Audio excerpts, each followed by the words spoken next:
From the noble lineage of Prophet Dawood, alayhi salam, a boy was born who would one day rule not just humans, but the jinn and birds and beasts.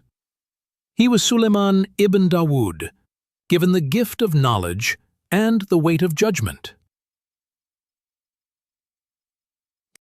Quran, Surah An-Naml 27:15. And we certainly gave knowledge to Dawood and Suleiman, and they said, "Praise be to Allah, who has favored us over many of his believing servants." While still young, Suleiman was tested with a dispute between two women claiming one child as their own. His decision shocked the court. He proposed dividing the child. One woman cried out to give the baby to the other, revealing herself as the true mother through mercy. Such was his intuition, even before ascending the throne. Allah endowed Suleiman with a tongue that understood all creation. From the whispers of ants to the soaring flocks of hoopoes, he heard them all, and led with justice among the jinn, mankind, and beasts. Surah An-Naml 27:18-19. Until when they came upon the valley of the ants, an ant said, "O ants, enter your dwellings that you not be crushed by Suleiman and his soldiers while they perceive not."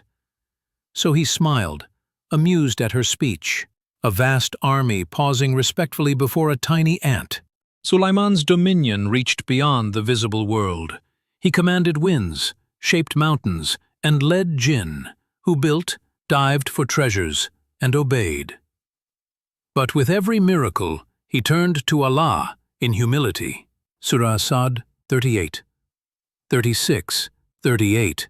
So we subjected to him the wind, blowing by his command, and the devils, every builder and diver and others bound in chains. And yet, not once did his heart swell with pride. He knew these were gifts and tests. When he learned of the Queen of Sheba, Bilqis, through a hoopoe bird, Suleiman sent her a letter, beginning with Allah's name. She replied not with war, but with a visit. Before she arrived, he said, "Who among you can bring me her throne before she comes?" One with knowledge of the scripture said, "I will bring it to you within the blink of an eye." And when Suleiman saw it placed before him, he said, "This is from the favor of my Lord to test me, whether I will be grateful or ungrateful." In awe of the miracles and the dignity of his dawah, Bilqis submitted. "My Lord, indeed I have wronged myself, and I submit with Suleiman to Allah, Lord of the worlds." Even death came with a lesson. Suleiman died standing, leaning on his staff in worship. The jinn continued working, unaware of his passing, until termites ate through his staff and he collapsed. Only then did they understand that the unseen is known only to Allah. Surah Saba 34:14. But when we decreed death for him, nothing indicated to them his death, except a creature of the earth eating his staff.